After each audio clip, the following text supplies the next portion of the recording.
I swear, technology seems to absolutely hate me throughout the last week. Have any of you heard of one of these things dying? Everything is just dying in the last week. First my car lights died, and then much more importantly, this died. What is up everyone? I'm Mysticle, and today I'm bringing you the latest in AR and VR news. Yes, some of these are going to be a little bit older, but hopefully you guys have chapters that you can skip through to find out just the things that you're actually interested in. Unfortunately, 2 days ago my system drive died. I don't know how. I've never had an NVMe drive die on me. So, without any further ado, let's jump right into the video. And as usual, we're going to begin with the Quest news, as there's quite a bit of good Quest news. First of all, we've got Quest 3 upper body tracking, which was promised to us at the launch of the Quest 3 and is now here. Quest 3 developers can now integrate 3 major new features to improve both virtual and mixed reality. Inside-out body tracking and generative legs were announced alongside the Quest 3 is coming in December. Occlusion for mixed reality via the Depth API was previously an experimental feature, meaning developers could test it but couldn't ship it in Quest Store or App Lab builds. All 3 of these features are now available as part of the V60 SDK for Unity and native code. Meanwhile, the V60 Unreal Engine integration includes Depth API, but not inside-out body tracking or generative legs. Inside-out body tracking uses the Quest 3's side cameras, which face downward, to track your wrist, elbows, shoulder, and torso using advanced computer vision algorithms. We've seen Meta showcase this in the past. In previous videos we've talked about it. It looks really cool and actually quite accurate for something that is basically being generated by cameras and AI. There is no lighthouses or anything tracking you here. This is all done by the headset on your face. That's how far we've come. When developers integrate inside-out body tracking, you'll see your arms and torso in their actual positions, not an estimate. Inside-out body tracking only works for your upper body though. For lower body, Meta has launched generative legs. It uses a cutting-edge AI model to estimate your legs' positions, a technology the company has been researching for years. So this won't be your actual legs, but hopefully it's going to look more realistic than the legs we used to have in the past. We also have the new Depth API for occlusion and mixed reality. I've been saying this for the longest time now. AR without occlusion doesn't feel right.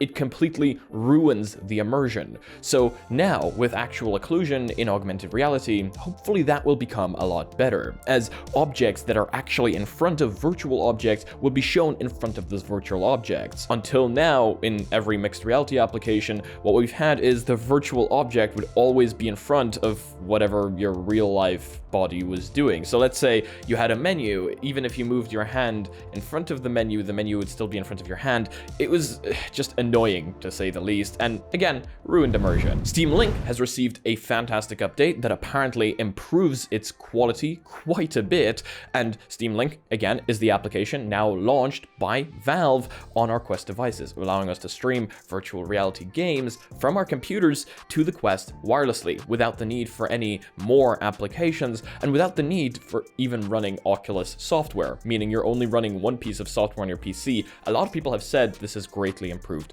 performance. And now they have also added advanced super sample filtering to reduce aliasing. This week's SteamVR beta brings advanced super sampling filtering back to Quest, and it supports the Steam Link app. This has been an option in SteamVR since 2017, but Valve says it was accidentally disabled for Meta headsets a few years ago, as a side effect of another change. The latest SteamVR beta brings this back in an update for Steam Link and Meta's Quest Link. The setting doesn't affect virtual desktop. Super sampling refers to rendering at a higher resolution than the headset's display panels to produce a sharper and perceptually higher detail image with less aliasing, something you as a user can choose to do on PCVR. Once rendered, the higher resolution image needs to be downsampled to be sent to the headset at its native resolution. SteamVR's advanced super sample filtering option is a newer method of doing this that produces less aliasing at the cost of a slightly softer image. Here is the full changelog in this week's SteamVR beta update. Enable 10-bit video encoding on AMD graphics cards with this capability, enable advanced super sampling,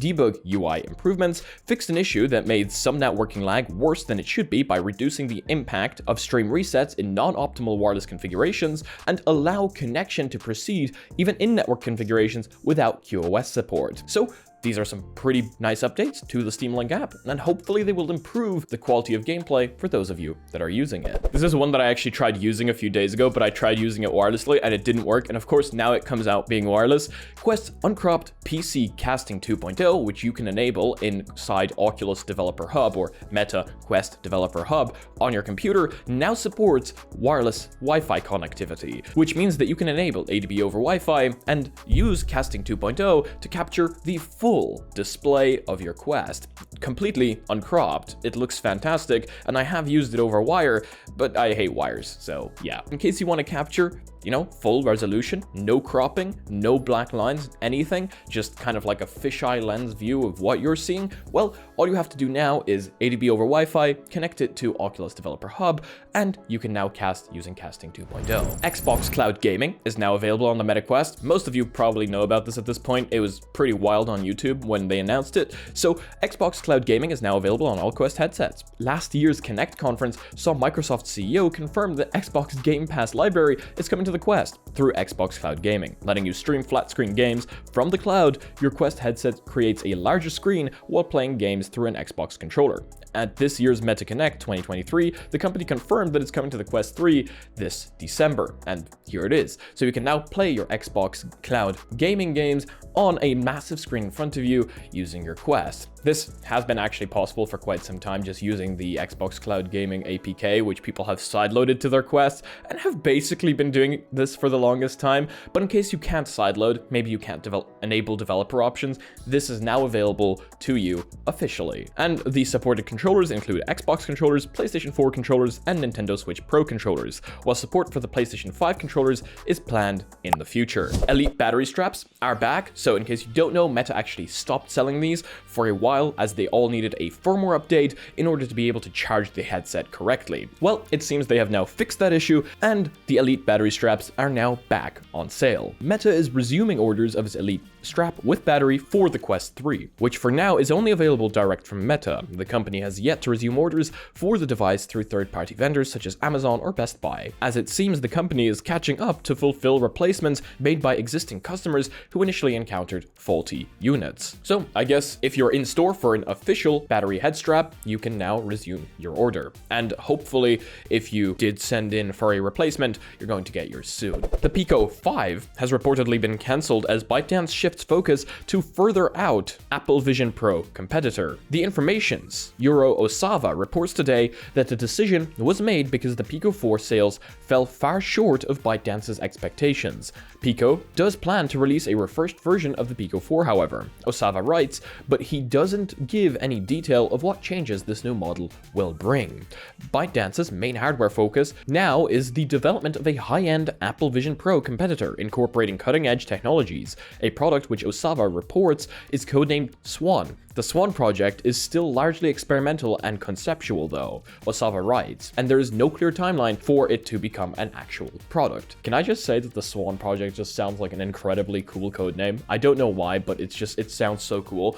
I guess this does sort of make sense, but then again, they never sold the Pico 4 in the US market. Officially, yes, you could get it in the US, but it wasn't officially sold by Pico. I think they would have sold a lot more units if this was officially sold in the US, because the price was very competitive. The AI on Ray-Ban Meta glasses can now answer questions about what you're looking at. This was also promised to us during Connect, and I thought it was a really cool idea. People were like, okay, yeah, that's privacy out the window. But in my head, somewhere in my head, I was like, that's like all those cool movies that we saw, you know, where you can just like talk to your smart glasses and be like, hey, what am I looking at, you know? Of course, yes, there is privacy concerns, and they do have that indicator light now that I don't think anyone is ever going to notice that anyway, but you get the point. Do let me know your opinions on that one down below, as I know that's quite controversial. Ray-Ban Meta glasses now have an early access program for multimodal AI, letting you ask it questions about what you're looking at. The Ray-Ban Meta smart glasses launched at Connect 2023 as the successor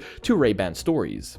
Their most significant new feature is Meta AI. Currently available in the US only, it's a conversational assistant you can talk to by saying, "Hey Meta." Meta AI is much more advanced than the current Alexa, Siri, or Google Assistant because it's powered by Meta's Llama 2 large language model, the same kind of technology that powers ChatGPT. And we do already have technology like this in our phones, Google Lens for example, but you can't talk to Google Lens. Actually, my sensors are off, so it's not going to show you anything. But you can't really speak to it and be like, "Hey, what am I looking at?" since you'd kind of have to have your phone plastered on your face. This is much cooler because it's in glasses. In the new early access program, Meta AI will no longer be limited to speech input. It can now also answer queries about what you're looking at or the last photo you took. Okay, I'm not sure how I feel about it having access to my photo library. Live view? Yeah, okay, that's something a little bit different, but having access to my past photo library? I don't know. That just seems a little off for some reason. In case you want to read the full article, links of course will be down below.